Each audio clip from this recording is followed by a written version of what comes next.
బైబిల్లో మాట చదువుకుందాం.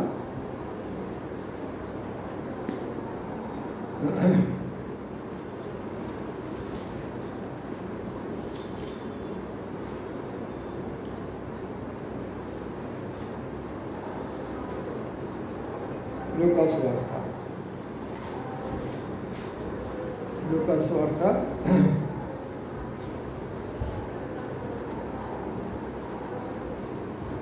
8వ అధ్యాయం. లూకాసు వార్త 8వ అధ్యాయం.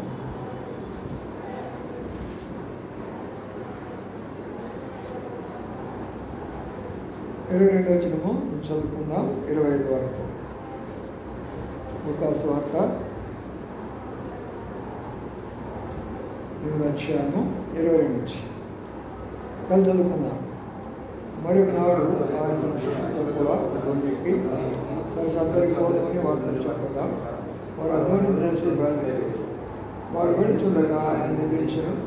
అంతలో గాలి వాన సరస్సు మీదకి వచ్చి ధోని నీళ్ళతో నిండినందున వారు అపాయకమైన స్థితిలో ఉండేది. కనుక ఆయన ఎదురు వచ్చి ప్రభువా నశించిపోతున్నామని చెప్పి ఆయన లేపి ఆయన లేచి గాలిని నీటి పొమ్మను గద్దెంపగానే అడిగి నిమ్మలమాయను.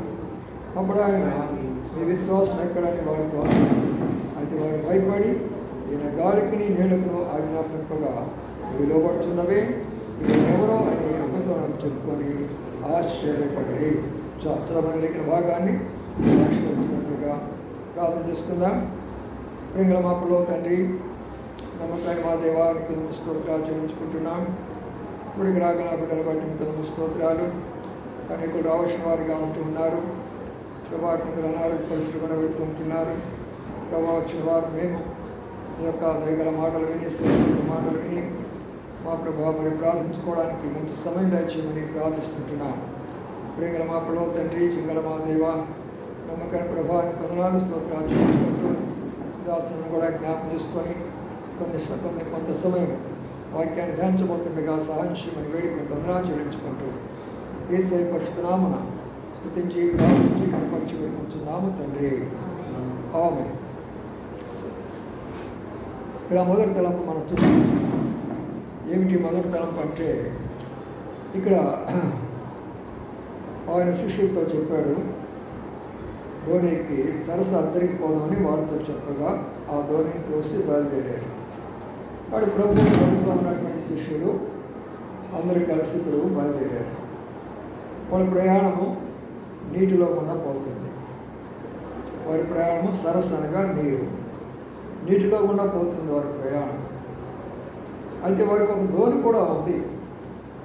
ఒక ధోని ఉంది, నీటిలో ఉండే వారి ప్రయాణం పోతూ ఉంటున్నారు. ఆ తర్వాత మనం గమనిస్తే వారు వెళ్ళుచుండగా ఆయన నిద్రించాడు అన్నమాట. ప్రభు కొంత సమయము విశ్రాంతి తీసుకుంటున్నారు. ఇప్పుడు శిష్యులు మెలకువగా ఉన్నారు. ప్రభు కొంత విశ్రాంతి తీసుకున్నారు. మరి అక్కడ జరుగుతున్న విషయం ఏంటంటే ఇంత లోపల గాలి వాన సరస్సు మీదకి వచ్చి ఇప్పుడు గాలి వాన రెండు, గాలి కాదు గాలి వాన రెండు కూడా వచ్చింది. ఈ రెండు కూడా వచ్చి సరస్సు మీదకి వచ్చి ధోని నీళ్లతో నిండినందున వారు అపాయకరమైన స్థితిలో ఉండి ఆ మాటను జ్ఞాపకం చేసుకున్నాం. మరి ఇక్కడ మనం జ్ఞాపకం చేసుకునే మాట ఏంటంటే వారు ప్రయాణం చేస్తున్నది నీటిలో. నీరు దేనికి సాదృశ్యం అంటే దేవుని యొక్క వాక్యం. కాబట్టి వాడు వాక్య ప్రకారమే వారి యొక్క ప్రయాణం జరుగుతూ ఉంటుంది. వాడు వారు మంచి ప్రభు ఏర్పాటు చేసినటువంటి మార్గంలోనే ప్రభుతోనే ప్రభు కూడా వారితో ఉన్నాడు, శిష్యుడు కూడా వారితోనే ఉన్నాడు. ఒక మార్గాన్ని ఏర్పాటు చేశాడు. ఆయన చెప్పని కూడా చెప్పాడు, ఫలానా స్థలమో ధోని అద్దరికి ఒక స్థలాన్ని చూపిస్తుంటున్నాడు. వాడు ఒక స్థలాన్ని చూపిస్తున్నప్పుడు ఆ స్థలానికి కొరకై ప్రయాణం చేస్తున్నప్పుడు వాళ్ళకి ఏం చేశారంటే ఒక మరి ధోని కూడా ఇచ్చాడు. ధోని అంటే అర్థం ఏంటంటే దేవుని యొక్క సంఘము, దేవుని యొక్క సహవాసము. కాబట్టి ప్రియమైన సోదరులారా, దేవుని యొక్క సంఘములో ఉన్నారు, నీటిలోనే ప్రయాణం చేస్తున్నారు. మరి చూడండి ఎలాంటి విషయం జరుగుతుందో ఇక్కడ. మరి ప్రభువు కొంత విశ్రాంతి తీసుకున్నాడు ఆ సమయంలో. మన యొక్క జీవితాల్లో కూడా ఈ విషయాలు చాలా సందర్భాల్లో జరుగుతాయి. మన ఈ లోక ప్రయాణంలో ఉన్నప్పుడు మన ఆత్మీయంగా, వ్యక్తిగతంగా, కుటుంబముగా, సంఘముగా మన ప్రయాణం కొనసాగుతూ ఉన్నప్పుడు మనం నీటిలోనే, వాక్యంలోనే ప్రయాణం చేస్తూ వస్తాం.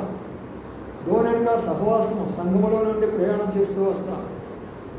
కొంత సమయం వరకు చక్కగా ప్రయాణం జరుగుతూ వచ్చింది, చక్కగా ప్రయాణం జరుగుతూ వస్తుంది. ఎలాంటి ఇబ్బంది జరగల. అందరూ అనుకుంటున్నారు చాలా బాగా జరుగుతుంది మన ప్రయాణం, చాలా చక్కగా జరుగుతుంది మన ప్రయాణం అనుకుంటూ వచ్చినారు. మనం కూడా గత 3 సంవత్సరాలు ఇక్కడికి వచ్చిన తర్వాత మన ప్రయాణం ఎంత చక్కగా జరిగిందో మీకు తెలుసు. దేవుడు ఎన్ని విధాలుగా ఆశీర్వదించాడు. మరి స్థలం అంతా మనం వచ్చినప్పుడు కొంచెం మంది మనం అక్కడికి చేరుకున్నాం. ఇప్పుడు ఎంతమంది ఉన్నారు, అంతమంది ఉన్నాం. అది ఈ రోజున ఆదివారం వచ్చిందంటే బయట కూడా కూర్చునే పరిస్థితి మనకు వచ్చేసింది. 3 సంవత్సరాల్లో మన ప్రయాణం చాలా చక్కగా జరిగింది. చాలా ఇబ్బంది లేకుండా, ఎలాంటి ఇబ్బంది లేకుండా పరిచర్య అయినా, లేకపోతే ప్రార్థనా కూడికైనా, లేక బైబిల్ పట్టణమైనా, లేక స్త్రీల కూడికైనా, సండే స్కూల్ అయినా, యవనస్తుల మీటింగ్ అయినా ప్రయాణం చక్కగా జరుగుతూ వస్తుంది మనది. ఇప్పుడు సరే ఇక్కడ ఏం జరుగుతుందంటే వారు ఊహించిన రీతిలో ఇప్పుడు వారి మీదకి ఏమొచ్చిందంటే గాలి వచ్చింది, రెండోది ఏమొచ్చింది, నీరు వచ్చింది. ఇది కూడా ఇప్పుడు గాలి నీరు అనగా గాలికి ఉండే స్వభావం ఏంటంటే మనలను పడగొడుతుంది. గాలి వచ్చి ఏమంటుంది, ఇసిరేసి వస్తుంది. బయట ఉన్నది వాళ్ళు పడిపోయింది, గాలి వచ్చింది, చెట్టు పడిపోయింది అంటారు. అది ఒక గాలి వచ్చింది అక్కడ, అది పడిపోయింది అంటారు. మరి గాలి అంటే అర్థం ఏంటంటే మనం పడగొట్టేటటువంటి స్థితి. మనలను, మన కుటుంబాలను, మన సంఘాలను, మన ఉద్యోగాలను, మన యొక్క సహవాసాన్ని, మన సేవను, ఆఖరి మన ఆరోగ్యాన్ని కూడా పడగొట్టేటటువంటి పరిస్థితి తీసుకుని వస్తాడు. గాలి వచ్చేసింది, మొట్టమొదట పడగొట్టడానికి వచ్చేసేసి. సరే పోనీ పడిపోతున్నారులే అనుకుందాం. మరి ఇంతలో ఏం జరుగుతుంది అక్కడ మనం గమనించినట్లయితే నీరు కూడా వస్తుంది అక్కడికి. కాబట్టి బయట నుంచి వచ్చినటువంటి నీరు, ఆ సరస్సులో ఉన్న నీరు కాదు, గాలి ద్వారా నీరెత్తి అందులో పోస్తుంది. అనగా ప్రియమైన సోదరులారా, నీరు ఎందుకంటే కరిగించేటటువంటిది, తడిపేటటువంటిది. మరి అనేకుల యొక్క జీవితాల్లో వారి జీవితాలు కన్నీటితో తడిసిపోతూ వస్తూ ఉంటాయి. వారి జీవితంలో అనేకమైనటువంటి యొక్క శ్రమ ద్వారా కన్నీటితోటి వాళ్ళు ఏం చేస్తూ వస్తారంటే తడిసిపోతూ వస్తూ ఉంటారు. కానీ ఈ విషయాలు మనం జ్ఞాపకం చేసుకోవాలి. మన జీవితంలో కూడా కన్నీటితో వస్తున్నాయా, కష్టాల్లో వస్తున్నాయా మన జీవితంలో, శ్రమలు వస్తున్నాయా మన జీవితంలో, మన కన్నీటితో తడిపేటటువంటి వస్తున్నాయా మన జీవితంలో. కాబట్టి మనం కూడా ఇప్పుడు ఏం చేయాలంటే వారు ఎలాగా ప్రయాణం చేస్తున్నప్పుడు వచ్చిన పరిస్థితులు వచ్చినాయో మనకి అలాంటి పరిస్థితులే వచ్చింది. ఈ రోజున 3 సంవత్సరాలు హాయిగా జరిగింది, ఎలాంటి ఇబ్బంది లేదు, నువ్వు ఆశ్రయించాడు. శైతాను ఎందుకు కోరుకుని వచ్చుకుంటాడు? ఇప్పుడు ఏం చేస్తున్నాడంటే వెళ్ళు, వాళ్ళ మీద కొట్టు, గాలి వెళ్ళి కొట్టు, నీరు కొట్టు. కాబట్టి గాలి వచ్చింది, వాన వచ్చింది, రెండు కొట్టేసేసింది. కొట్టిన కారణం చేత ఇప్పుడు దోనంతా కూడా నీళ్ళతో నిండి మునిగిపోతున్న పరిస్థితి వచ్చింది. చాలా సందర్భాల్లో శత్రువు మన మీద దాడి చేసినప్పుడు మనం కూడా మునిగిపోతూ వస్తాం. మన కుటుంబం కూడా మునిగిపోతూ వస్తుంది, మన సంఘం కూడా, మన పరిచయం కూడా మునిగిపోతూ వస్తుంది. అక్కడ ప్రభువు లేడని కాదు, ప్రభు అక్కడ ఉన్నాడు. అయినా కూడా పరిస్థితులు ఎలాగ వస్తున్నాయంటే వాళ్ళు ముంచివేసే పరిస్థితులు వస్తుంటున్నాయి. అందుకని మనము ఈ రోజున మన పరిస్థితి కూడా అలాగే ఉంది. సంఘము ఎలాగా ముందుకు వెళ్ళాలా, ప్రయాణం చేయాలంటే కష్టంగా ఉంది. మరి కష్టమైనటువంటి ప్రయాణం మనం ఎలాగ ముందుకు కొనసాగాలి అని మనం ఆలోచన చేస్తే పిల్లరా, అక్కడ ఉన్నటువంటి మాటలు మనం జ్ఞాపకం చేసుకుంటే దోణి అంతా నీళ్ళతో నిండిపోయి దోణి మునిగిపోతున్నప్పుడు ఇప్పుడు వాళ్ళు ఏం చేస్తున్నారనే వాటిని ఒకసారి మనం జ్ఞాపకం చేసుకుంటే ఏముంది తెలిసిన వారు కనుక ఆయన వద్దకు వచ్చి ప్రభువా ప్రభువా నశించుచున్నామని చెప్పి ఆయనను లేపిరి. చూడండి ఇక్కడ ఎవరి దగ్గరికి వచ్చారు? ఎవరి దగ్గరికి వచ్చి చెప్పండి? ప్రభు దగ్గరికి వచ్చారు. ప్రభు దగ్గరికి వచ్చారు. ప్రభు దగ్గరికి వచ్చి ప్రభువా ప్రభువా నశించిపోతున్నామయ్యా. ఇటువంటి విషయం చూడండి, మన కష్టాల్లో, మన బాధల్లో, మన శ్రమల్లో, మన ఇరుకుల్లో, ఇబ్బందుల్లో మనుషుల వైపు మనం చూడకూడదు. మన అవసరం కొరకే మనుషుల వైపు మనం చూడకూడదు. ప్రభు దగ్గరికి వెళ్ళాలా? మనం ప్రభు దగ్గరికి వెళ్ళేసి మన పరిస్థితితో చెప్పుకోవాలా. అందుకని ఇక్కడ ఏం చేస్తారంటే ఆ శిష్యులందరూ, ఆ ధోనిలో ఉన్న శిష్యులందరూ ప్రభు దగ్గరికి వచ్చారు. అంటే ఏ శిష్యులైతే బాగా అర్థం చేసుకోండి, ఏ శిష్యుల మీద అయితే గాలి కొడుతుందో, ఏ శిష్యుల మీద అయితే వాన కొడుతుందో వారికి ఉంటుంది కానీ బాధ మిగతా వారికి ఉంటుంది కదా. చూడండి, మన ప్రార్థన మీటింగ్ ఆరాధన అంటే మనం చూస్తాం, ప్రతి ఒక్కరి ఆరాధన చేయాలి, ప్రతి ఒక్కరు ఆరాధన చేస్తారు, ప్రతి ఒక్కరు ఆరాధనకు ఎంతో ముందుగానే ఉంటూ వస్తారు. చూడండి, ఇక్కడున్న మాటలు మనకి జ్ఞాపకం చేసుకోవాలా. ఇక్కడ శ్రేష్టమైన తలంపు ఏంటంటే శిష్యుల్లో ఎవరి మీదకైతే ఆ నీళ్లు పడుతున్నాయో, ఎవరి మీదకైతే ఆ గాలి పడుతున్నదో వాళ్ళు మాత్రమే ప్రభు దగ్గరికి వస్తున్నారు. అలాగే సంఘములో కూడా ఎవరైతే ఫీల్ అవుతారో ఇది సంఘము, ఇది నా సంఘము, ఇది నా పరిచర్య, ఇది నా సేవ, వీళ్ళు నా సహోదరులు, వీళ్ళు నా సహోదరులు అని ఎప్పుడైతే వారికి ఆ యొక్క తలంపు వస్తున్నదో అప్పుడు వారికి ఆ ఫీలింగ్ వస్తుంది. ప్రభు దగ్గరికి వెళ్ళాలా, మనం కూడా ప్రార్థన గుడికి వెళ్ళాలా. ప్రస్తుతం మన సంఘానికి ఉన్న పరిస్థితి, మన మీదకున్న కష్టాలు, మనం వెళ్తున్న బాధలు, మనకున్న శ్రమలు, మనకున్న ఇబ్బందులు, వీటన్నిటిలో మనం ఏం చేయాలా? ఎవరి దగ్గరికి మనం వెళ్ళాలా? ఎవరిని అడగాలా? ప్రియమైన సోదరులారా, అందుకనే ఎవరికైతే హాయిగా జరిగిపోతూ వస్తుందో, ఇంటిలో బాగా జరుగుతుంది, తినడానికి బాగున్నది, వస్త్రాలు బాగున్నాయి, ఇంటి డబ్బు ఉన్నది, ఉద్యోగం బాగున్నది, ఆస్తులు బాగున్నాయి, వాళ్ళకి ఎందుకుంటుంది ఆ భారం? ఎందుకుంటుందో ఆ బాధ్యత వాళ్ళకి? మనం వెళదాము, ప్రార్థన చేద్దాము, మనం వెళదాము, మొరపెడదాము అని వాళ్ళకి ఎందుకు లేదా భారం అంటే వారి మీదకి లేదు ఈ తుఫాను, వారి మీదకి లేదు ఈ తుఫాను. ఎందుకు వారి మీద లేదంటే మరి ఒక రహస్యం ఇక్కడ వారి దగ్గర ప్రభువు లేడు. బాగా అర్థం చేసుకోండి, వాక్యం చాలా లోతైనటువంటి వాక్యం.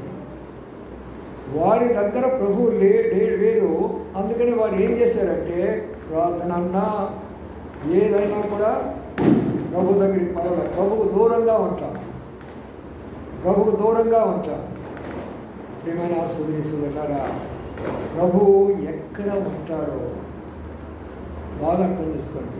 ప్రభువు ఎక్కడ ఉంటాడో, ఎవరి హృదయాల్లో ఉంటాడో, ఎవరి కుటుంబంలో ఉంటాడో, ఎవరి సంఘంలో పనిచేస్తూ వస్తాడో వారి మీదకే ఈ యొక్క గాలి తుఫాను దెబ్బ మీద దెబ్బ కొడతా ఉంటుంది. నామకార్థమైన వాళ్ళ దగ్గరికి పోదండి. నామకార్థమైన సేవకులు, నామకార్థమైన సంఘాలు, నామకార్థమైన విశ్వాసులు వాళ్ళ దగ్గరికి పోదు. ఎందుకంటే వాళ్ళందరూ ఆల్రెడీ వాళ్ళ రుచిలో ఉన్నారు. ఈరోజు మనం చూస్తున్నాం కదా, చాలామంది తయారని అని చెప్పి ఒక మీటింగ్ పెడితే వేలాది మంది వస్తున్నారు.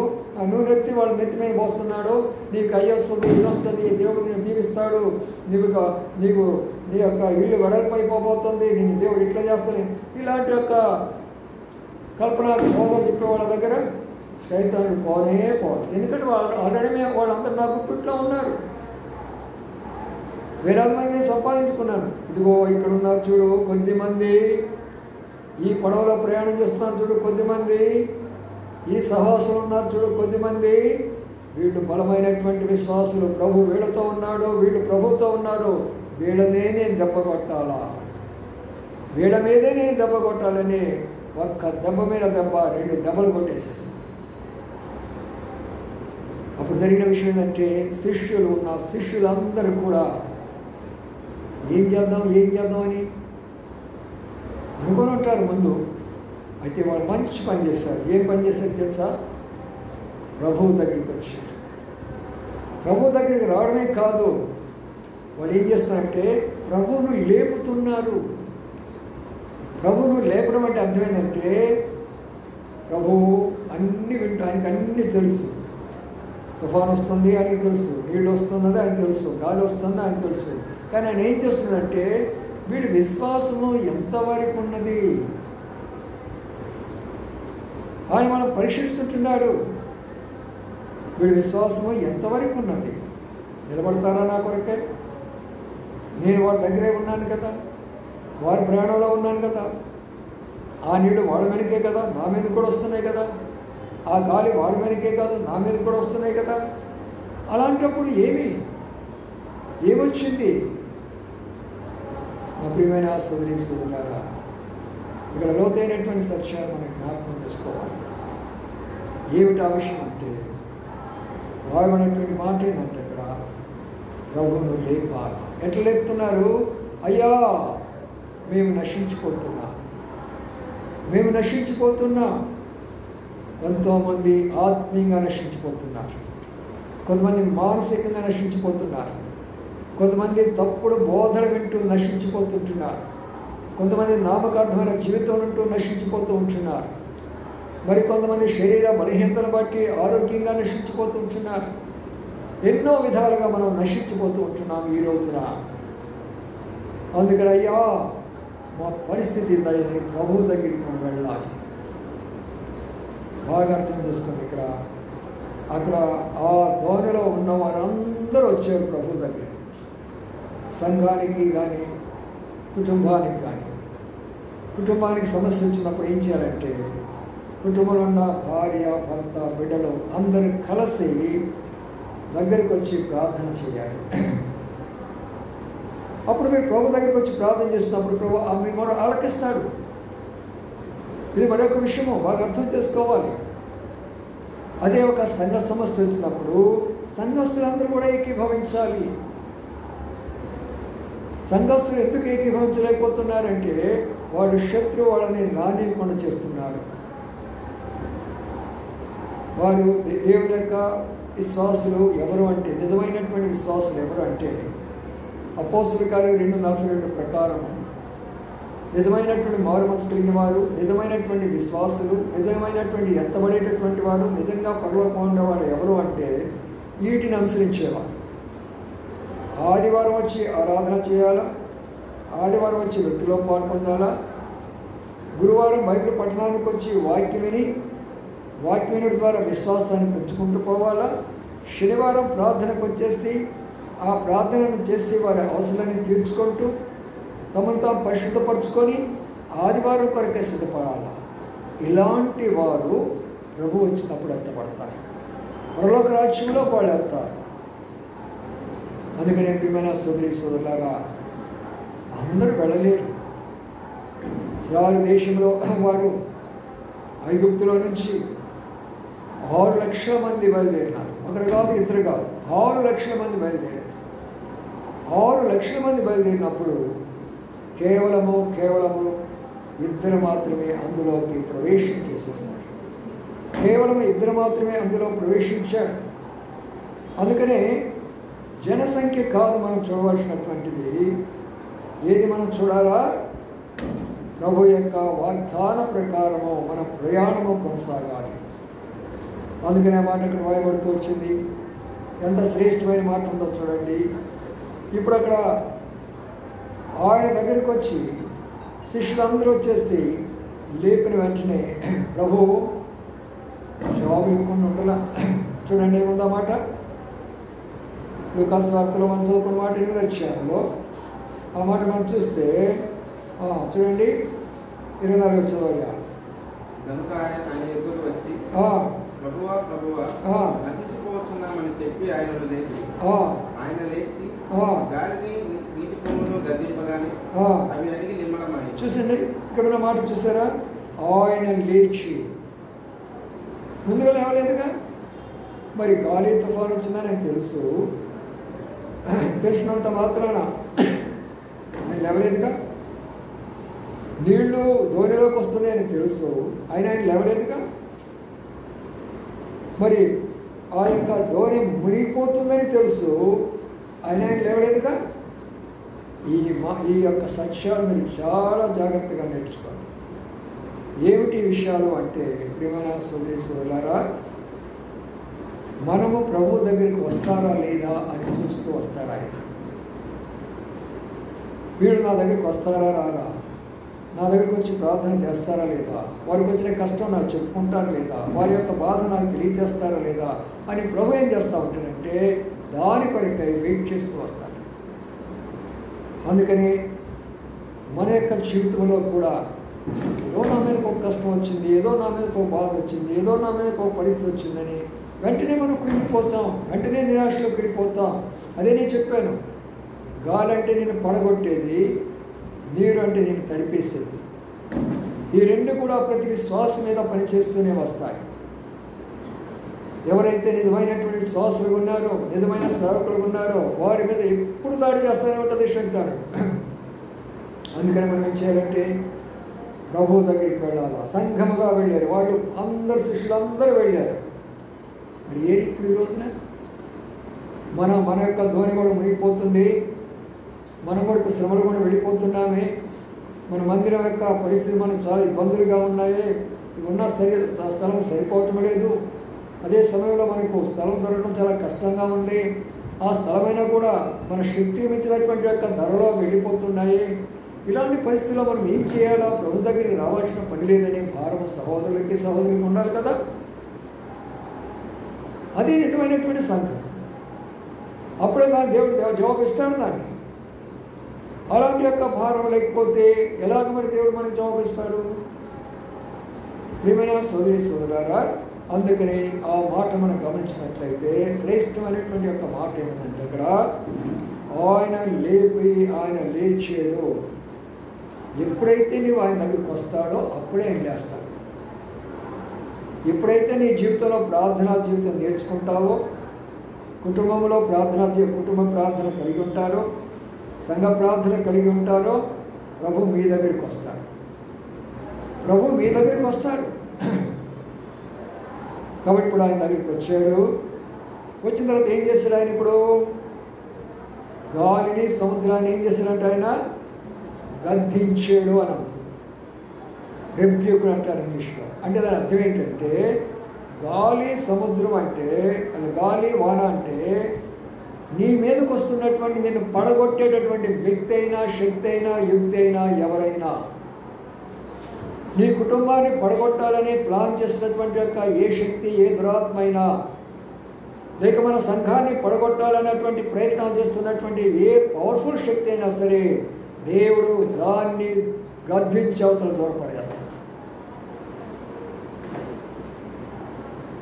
అందుకని గద్దించాడు. ఎవరిని గద్దించాడు? గాలిని గద్దించాడు. అర్థం చేసుకోండి, ఇక్కడ మనిషిని గద్దించాడంటే అర్థం ఉన్నది, మరి గాలిని గద్దించాడంటే అర్థం ఉన్నదా? అంటే దాని అర్థం ఏంటంటే గాలి కూడా దేవునికి లోబడిపోయినది, నీరు కూడా దేవునికి లోబడిపోయినది. అనగా సృష్టి దేవునికి లోబడుతున్నది. అందుకనే ఆయన దేవుడు.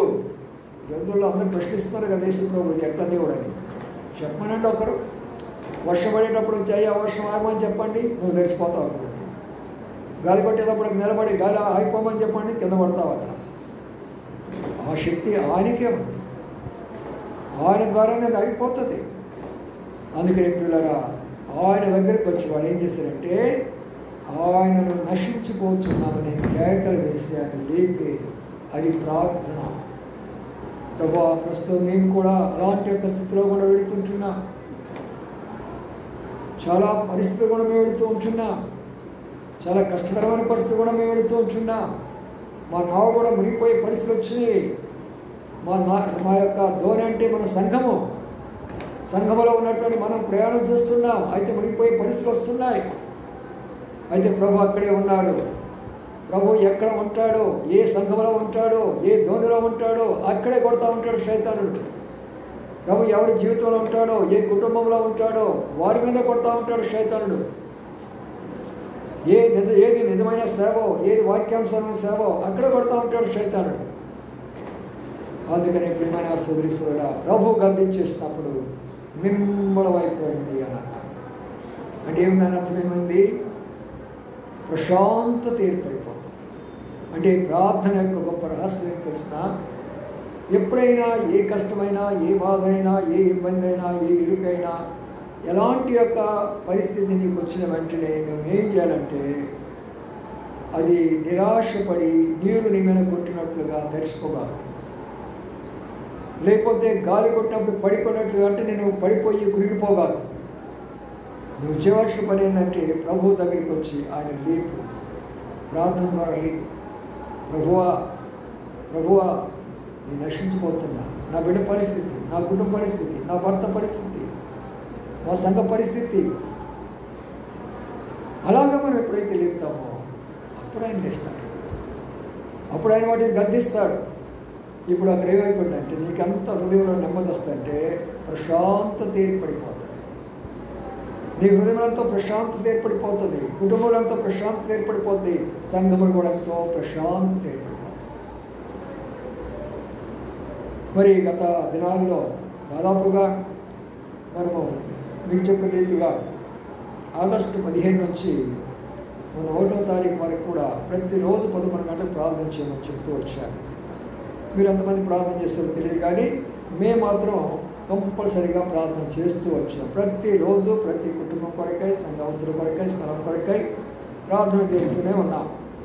ప్రార్థన చేయటమే కాకుండా ప్రయత్నం కూడా చేస్తూనే వచ్చారు. కొన్నిసార్లు కొంతమంది యవనస్తులు ఉన్నప్పుడు యవనస్తులు తీసుకొని బయటకు వెళ్ళాను. కొంతమంది బ్రదర్స్ ఉన్నప్పుడు బ్రదర్స్ తీసుకొని బయటకు వెళ్ళాను. ఎవరు బ్రదర్స్ ఎవరు లేనప్పుడు ఆటో ఎక్కి నేను బయటకు వెళ్ళాను. 15 రోజుల్లో ఎన్నో స్థలాలు చూశాను మందిరం కొరకై. రాత్రి అనక రాత్రి 10 గంటలు కూడా వచ్చేవాడిని. పగలపూట భయంకరమైన 12 గంటలు కూడా వెళ్ళేవాడిని నేను. అప్పటికి ఆంటీ గారు ఫోన్ చేసేవారు, ఇంత ఎండలో ఏం చేస్తున్నారయ్యా అక్కడ, ఎందుకు ఎండలో ఎండలో ఎందుకు వెళ్ళారు మీరు వాళ్ళు చూడడానికి అని అనేవాడు. తప్పదు. దేవుని యొక్క సేవ, దేవుని యొక్క పరిచయం కొరకు మనం సంప్రదించుకున్న తర్వాత దేని కొరకైనా సిద్ధంగా ఉండాలి. అయితే అనేకమైన స్థలాలు వస్తూనే ఉన్నాము, ప్రార్థన చేస్తున్నాము. అయితే నిన్నటి దినాన ఒక అద్భుతం జరుగుతూ వచ్చింది. దేవుడు 3 స్థలాలకు తీసుకెళ్ళాడు. 3 స్థలాల్లో కూడా మరి ప్రభువు చక్కగా చాలా సమాధానంగా చూపించాడు.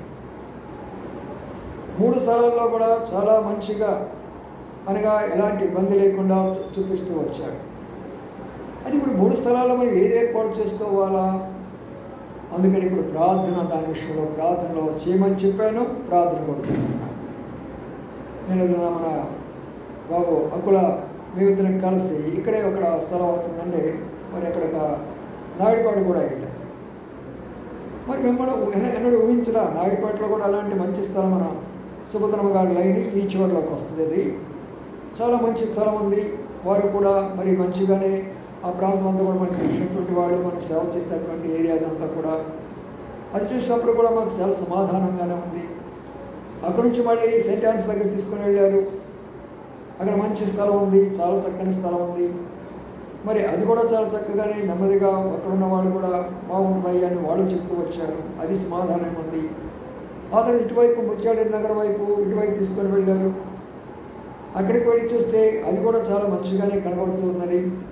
ఇప్పుడు ప్రార్థన చేయడం మొదలుపెట్టారు. ప్రభువా, ఈ 3 మీరు కోరుకున్నది ఏదో వాడు నిలబడాలి, ఏదైతే మీరు కోరుకోలేదో వారు ముందుకు రాకూడదు. ఇప్పుడు ఈ భారం మన సంఘంగా ఉండి ప్రార్థన చేసినప్పుడు, శిష్యులందరూ కలిసి ప్రార్థన చేసినప్పుడు దేవుడు దానిని ఏం చేశాడు? నిమ్మలపరిచాడు, సమాధానం వస్తుంది. అంతకుముందే ఒక ఆయన పాపం హైదరాబాద్ నుంచి ఎస్పీ గారు, మా విజయలక్ష్మి వాళ్ళ భర్త పోలీస్ డిపార్ట్మెంట్ కదా, వాళ్ళకి సంబంధించినటువంటి ఆయన ఎస్పీ గారు హైదరాబాద్ నుంచి వచ్చారు పాప.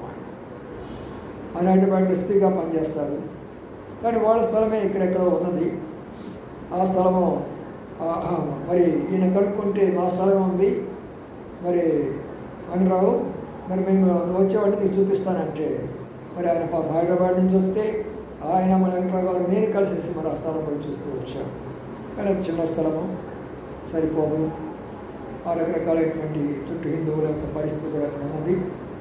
ఆయన అన్నాడు, మేము కూడా ప్రభు నమ్ముకున్నాను, మా అమ్మగారు కూడా ప్రభు నమ్ముకుంది, మీరు కూడా ప్రభు నమ్ముకున్నారని చెప్తున్నారు, అందుకని మీకు ఇస్తామని అంటే తీసుకుంటాం కానీ మంచిది చాలా చిన్నదిగా ఉన్నదయ్యా, అందుకని మేము దీన్ని తీసుకెళ్ళిపోతున్నాము అని చెప్పి పంపించాం. కాబట్టి దీని అర్థం ఏంటంటే మనకి నెమ్మది రావాలంటే మన మీదకి వస్తున్నటువంటి ఆ తుఫాను, ఆ గాలి ప్రభు వాటిని నిమ్మలపరిస్తే మనకు సమాధానం వస్తుంది. ఏ విషయంలో ప్రార్థించేమో ఆ విషయం మనకు సమాధానం వస్తే అది దేవుని యొక్క చిత్తము, అది దేవుని యొక్క ఏర్పాటు, అది దేవుని యొక్క ఉద్దేశము, అది దేవుని యొక్క ప్రణాళిక. అందుకని ప్రియమైన సోదరులు సోదరులారా, ఇప్పుడు జరిగిన విషయం ఏంటంటే అప్పుడు ఆయన మీ విశ్వాసం ఎక్కడని వాడుతూ అనేను ఏమన్నాడు శిష్యులు ఏం చూశారు? శిష్యులు ఏం చూశాడు ప్రభు? చెప్పరు. ఎవరు ఇప్పుడు చెప్తారు? ఇప్పుడు అవిశ్వాసం చూశాడు. మనలో ఏం చూస్తాడు ప్రభు? విశ్వాసం చూస్తున్నారా, అవిశ్వాసం చూస్తున్నాడా? మీరు చాలామంది అని ఉంటారు, అప్పుడే చాలామంది అనుకొని ఉంటారు, ఎప్పుడు వస్తుందిలే మనకి మంది, అయ్యేటప్పుడు కథ అవుతుందిలే, కట్టేటప్పుడు కడతారులే. ఎప్పుడైతే అవిశ్వాసం ఉంటుందో అక్కడ దేవుడు ఎట్టి పరిస్థితిలో కార్యం చేయడు. బాగా గుర్తుంచుకోండి. మీరు ప్రార్థన చేయొచ్చు, మందిరానికి వెళ్ళవచ్చు, నీకు ఏ పనులైనా చేయొచ్చు. లోన కానీ విశ్వాసం కానీ అవిశ్వాసం పెట్టుకొని కానీ నువ్వు కానీ ప్రార్థన కానీ చేస్తావు అంటే దాని ఫలితం ఏంటంటే ఏం చెప్పండి? ఆ కార్యము జరగదు. ప్రార్థన చేస్తావు నువ్వు, కానీ బైబిల్ చదువుతూ ఉన్నాడు. బైబిల్ చదువుతూ మరి ఒక మాట చదువుకున్నాడు. మీరు విశ్వాసంతో కొండ దగ్గరికి వెళ్ళేసి కొండ నువ్వు లేసి వెళ్ళి అది ఆ సముద్రంలో పడంటే పడిందన్నారు. ఈ బైబిల్లో ఉంది కదా, నేను కూడా ప్రార్థన చేస్తాను. నేను కొండ దగ్గరికి వెళ్ళేసి కళ్ళు గట్టిగా మూసుకొని ఒకసారి ప్రార్థన చేశాను. కొండ, బైబిల్లో మా పాస్టర్ గారు చెప్పారు, నువ్వు లేచి వెళ్ళి అది నీళ్ళల్లో పడాల్సిందే సముద్రంలో అని చెప్పేసి ఆమెని చెప్పేసి చూస్తే కొండ ఎక్కడ ఉంది? ఎక్కడ ఉందిరా? అక్కడే ఉంది. ఇదేంట్రా బాబు, బైబిల్ ఏంటి చెప్పిందేమో, నేను ప్రార్థన చేస్తే ఏముంది? రెండోసారి కూడా చేశారు. మళ్ళీ చాలా ఈసారి గట్టిగా ప్రార్థన చేశారు. ఈసారి నువ్వు తప్పనిసరిగా పడాల్సిందే. మళ్ళీ కళ్ళు తెరిచేశారు. ఎక్కడ ఉంది? అక్కడే ఉంది. మరి బైబిల్ తప్ప? మరి దేవుడు చెప్పడం మాట ఏమైనా చెప్పాడా? అదే ఈసారి మూడోసారి గట్టిగా చేస్తాను నేను, తప్పనిసరిగా పడుతుందేమో అని చెప్పేసి బాగా ప్రార్థన చేశాడు. దీర్ఘంగా ప్రార్థన చేశాడు. దీర్ఘంగా ప్రార్థన చేసి చూస్తే ఎక్కడ ఉంది కొండ? నేను ముందే అనుకున్నాను కొండెట్టబడిద్దని, ఆయన ప్రార్థన చేశాడట. ఏముందంటే ముందు ఆయన హృదయంలో కొండెట్టబడుతుందని నీకు అవిశ్వాసం ముందే ఉంటే మరి ప్రార్థన చేసినందుకు దాని కొరకాయ ప్రార్థన చేసేటప్పుడు జరిగి తీరుతారు. అందుకని చాలామంది నన్ను ఎంతోమంది ఎన్ని విధాలుగా అంటున్నా, ఏ విషయాలన్నా కూడా నేను ఏది కూడా పట్టించుకోను. ఎందుకంటే వారికి తెలిసి తెలుస్తుంది కాబట్టి మన ప్రతి అవసరములు ఆయన గుప్పిల్లో ఉన్నాయి. ఎవరి గుప్పిల్లో? ఆయన గుప్పిల్లో ఉన్నాయి. ఇప్పుడు ఆ గుప్పిలి ఇప్పవలసిన బాధ్యత మనలో ఉంది. అంటే తండ్రి దగ్గరికి వెళ్ళి తండ్రి గుప్పిలి విప్పు, తండ్రి గుప్పిలి విప్పు, తండ్రి గుప్పిలి విప్పు. ఆ గుప్పిలి ఆయన విప్పందే మన కోరిక ఏదీ జరగదు, మనం అనుకున్నది ఏదీ జరగదు. అందుకనే ప్రియమైన సోదరులారా, ప్రభు ఏమంటున్నానంటే, అవిశ్వాసులారా నేను మీతోనే ఉన్నానే, మీతో ప్రయాణం చేస్తున్నానే, నేనెవరో మీకు తెలియదా? ఎన్నిసార్లు ఈ తుఫాను నేను ఆపు చేశాను, మీరు కళ్ళతో చూడలేదా? మీ కళ్ళ ముందే సముద్రం మీద నడవడం మీకు చూడలేదా? 2000 దయ్యాలకు ఒక ఆజ్ఞాపించినప్పుడు దయ్యాలు అనుకుని మీరు చూడలేదా? ఎంతమంది రోగులను బాగు చేయడం మీరు చూడలేదా? చనిపోయిన వాళ్ళని లేపినప్పుడు మీరు చూడలేదా? ఎందుకు మీకు అలాంటి అవిశ్వాసం ఉన్నది? వాడు మన జీవితంలో కూడా అలాగనే ఉంటుంది, అవిశ్వాసం అనేది ఉంటుంది. అందుకని ఇక్కడ మనం నేర్చుకున్న పాఠం ఏంటంటే ప్రార్థన చేయకున్నప్పుడు మన ప్రయాణము దేనిలో కొనసాగుతున్నాం? మనము ఒక దోణిలో కొనసాగుతున్నాం. దోణి అంటే ఏమని చెప్పాను? సంఘము లేక సహవాసం అని చెప్పాను. అది దేనిలో పోతుంది? సరసనగా నీళ్ళలో పోతుంది. నీళ్ళంటే ఏమని చెప్పాను? వాక్యం అని చెప్పాను. అనగా మనం వాక్యానుసారంగా నడుస్తూనే ఉన్నాం, సహవాసంలో ఉన్నాం, వాక్యానుసారంగా నడుస్తున్నాం.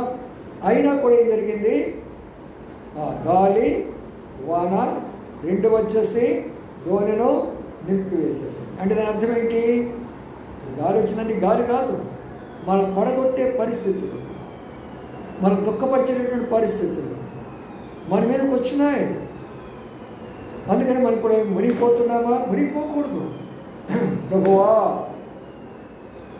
మునిగిపోతున్నామయ్యా అన్నప్పుడు కానీ ప్రియమైన సోదరుడా, రాత్రికాల సమయంలో అలాంటి విశ్వాసం మనం ప్రార్థన చేస్తే అద్భుతమైన కార్యం జరిగిస్తాడు. ఇంకొక మాట చదువుకొని ప్రార్థన చేస్తుందా?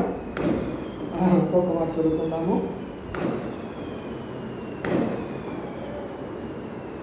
ద్వితీయోపదేశకాండంలో ఒక మాట మనం జ్ఞాపకం చేసుకొని ప్రార్థన చేద్దాం. ద్వితీయోపదేశకాండము 1వ అధ్యాయము 6వ చదువుయా. మన దేవుడైన యెహోవా హోరేబులో మనకు ఇలాగ సెలవిచ్చాడు, ఈ పర్వతం వద్ద మీరు నివసించిన కాలం చాలు.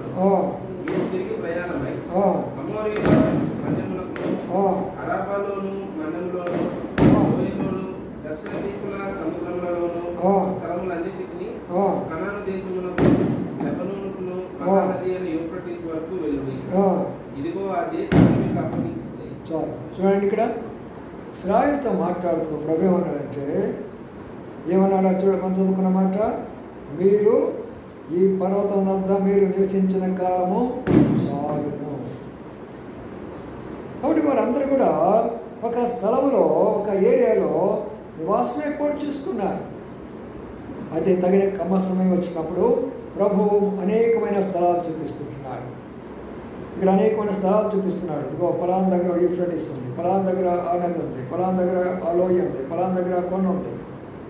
ఈ యొక్క దేశం అంతా మీకు ఇస్తాను, ఈ స్థలం అంతా మీకు ఇస్తాను. అంటే దాని అర్థం ఏంటంటే ప్రభు ఒక్క స్థలంలోనే మనం వెళ్ళవేళలా ఉంచడం, అనేక స్థలాలకు ప్రభు మనం తీసుకొని వెళ్తాడు. ఆఖరికి అలాగా అన్ని స్థలాల్లో ప్రయాణం అయిపోయిన తర్వాత చివరిలో ఒక స్థలంలో మనలను స్థిరముగా ఉంచుతాడు. స్థలాలు మారుతాయి కానీ సంఘం మారదు, స్థలాలు మారుతాయి కానీ దర్శనం మారదు. పౌలంతటా ఆయన ఎన్నో సంఘాలు కట్టాడట, ఎన్నో సంఘాలు కట్టాడు, వేలాది మంది రక్షించాడట. ఆఖరికి చదివితే అపోస్తలుల కార్యం 20వ అధ్యాయంలో ఎక్కడ ఉన్నాడంటే ఆయన అద్దె ఇంటిలో ఉండి అనేకులకు వాక్యం చెప్తున్నాడు. అదే అపోస్తలుల కార్యం 18-19 అధ్యాయాల్లో మనం చూస్తే ఆయన అక్కడ ఎవరంటే తిన్నది అనేటటువంటి ఒక స్కూల్ పాఠశాలను ఏర్పాటు చేసుకొని ఆ పాఠశాలలో బోధిస్తూ వచ్చాడట ఆయన. ఆ తర్వాత మరి ఇంకా ముందుకు వచ్చి చూస్తే ఇంటింటా. కాబట్టి మనకు ప్రభు ఒక నివాస స్థానము పర్మనెంట్కి ఇచ్చేంత వరకు కూడా మన ఆత్మీయ ప్రయాణం కొనసాగాల్సిందే, శరీర ప్రయాణం కొనసాగించాల్సిందే. అయితే మనం ఏం చేయాలంటే ఈ ప్రయాణంలో ప్రార్థన చేసుకుంటూ ముందుకు వెళ్ళిపోతూ రావాలి. అందుకని ఆ మాట అక్కడ ఉన్నది, స్పష్టంగా చెప్తూ ఉంటున్నాడు, మీరు ఈ పర్వతం దగ్గర నివసించిన సమయము అయిపోయింది, మీకు ఒక మరి యొక్క స్థలం ఇవ్వబోతున్నారు. మరి మనం ఏం చేసుకోవాలంటే ఆ స్థలం ఏది? ఇప్పుడే నేను మీతో చెప్పాను కదా, కొన్ని స్థలాల విషయాలు ఇప్పుడు మనం చెప్పాం కదా. మరి ఏది ప్రభు యొక్క చిత్తం అనేది మనకు తెలుసుకోవాలి అన్నప్పుడు, మనము వాక్యానుసారమైనటువంటి సంఘం మనం కట్టాలన్నప్పుడు, ప్రభుకి ఇష్టకరమైనటువంటి యొక్క సేవా పరిచర్యలో ఆ సంఘం వర్తిల్లాలన్నప్పుడు మనం అందరం కూడా కలిసి భారంగా ప్రార్థించాలి. అప్పుడు ప్రభు మనకు సరైన స్థలానికి తీసుకెళ్తాడు. అక్కడ ఉన్న మాట ఏంటంటే, ఈ దేశమును మీకు అప్పగించదను, ఈ ప్రజలను మీకు అప్పగించదను, అక్కడ ఉన్నటువంటి ఆస్తులను మీకు అప్పగించదను. వాడి ప్రభు చూపించినటువంటి స్థలానికి వెళితే మన పరిచయంలోనైనా మన సేవలోనైనా ప్రభు చూపించినటువంటి యొక్క మరి కుటుంబముగా కొన్ని స్థలాలకు మనం వెళితే, లేక వ్యక్తిగతంగా మన విద్యలో కానీ ఉద్యోగాల్లో కానీ ప్రభు చూపించినటువంటి స్థలాలకు వెళ్ళడం ద్వారా ఆశీర్వదించాలి. కనుక ప్రియమైన సోదరులారా, అందుకనే ఈ భారం అంతా కూడా మన మీద ఉన్నది. ఇశ్రాయేలు జనాంగం అంతా వచ్చి మోషే దగ్గరికి వచ్చినప్పుడు ఆయన చెప్తుంటున్నాడు ఈ మాట. దేవుడు మనకు ఒక స్థలం ఇవ్వబోతున్నాడు, అనేకమైన స్థలాలు చూపిస్తున్నాడు ఆయన. అందులో ఆయన కోరుకున్న స్థలం ఏదో అది మనకు స్వాస్థ్యంగా అయిపోతున్నాడు. అక్కడ మనం వర్ధిల్లంతుకోబోతుంటున్నాడు. ఆయన వాగ్దానాలు నెరవేరిపోతున్నాయి. కాబట్టి మనం అందరం భారంగా కలిసి ఈ విషయాల్లో ప్రార్థన చేస్తున్నాం. ఉన్నటువంటి మనం అందరం కూడా ఆ రోజుల్లో శిష్యులు ఎలాగైతే ఒక్కటే ప్రార్థిస్తూ వచ్చారు.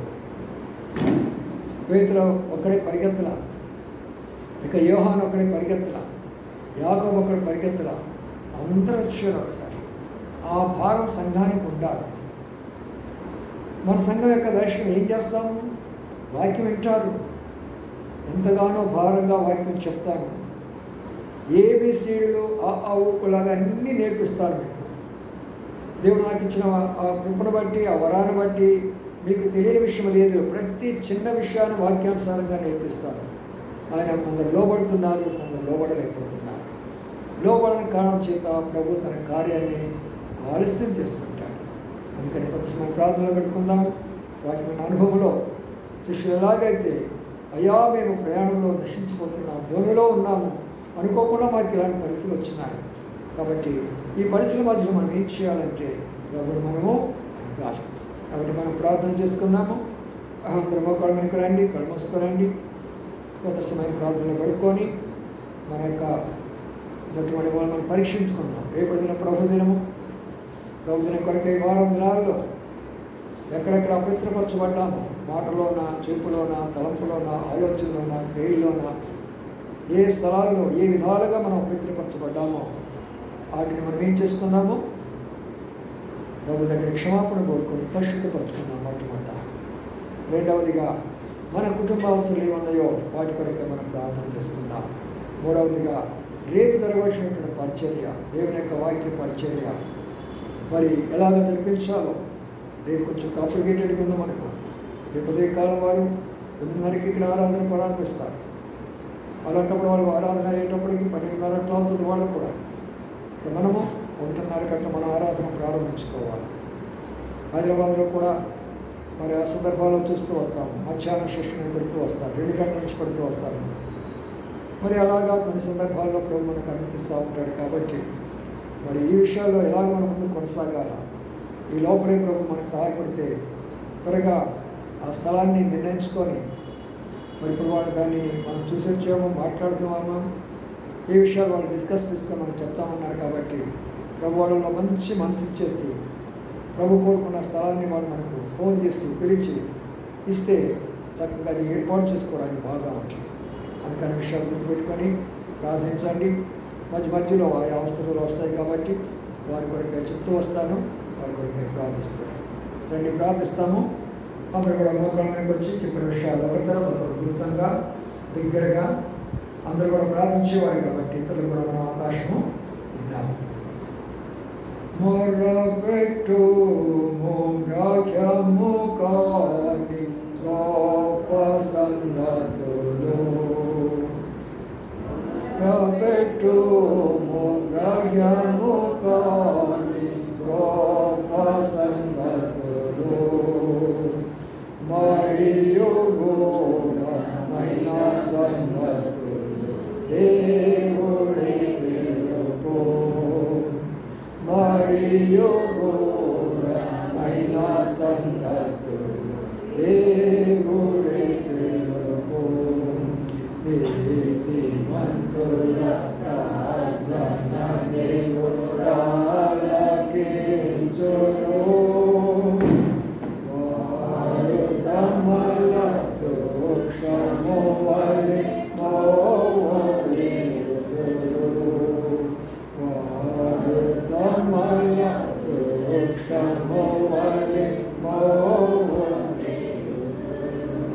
ఉంచండి. ఇక్కడ నిరాశపడకుండా ప్రభు యొక్క వాక్యం అనుభవంలో మన జీవితం మనకు వస్తున్నటువంటి తుఫానులు, గాలులు, వానలు, కష్టాలు, బాధలు, శ్రమల్లో శిష్యులు మొరపెట్టినప్పుడు ప్రభు వారి దగ్గరికి వచ్చి గాలి తుఫాన్లు ఆలోచిస్తున్న రీతిగా మన మీదకి, మన కుటుంబాల మీదకి, సంఘం మీదకి వస్తున్న వాటి అన్నీ కూడా ఆగిపోవాలంటే శిష్యులు ఎలాగా కేకలు వేస్తారు అలాగా కేకలు వేసి మన ప్రభువులు లేపి ముందుకు వెళదాము. ప్రారంభించండి. ఒక సహోదరుడు కూడా క్లుప్తంగా ప్రార్థించండి. అందరికీ అవకాశం ప్రారంభించండి.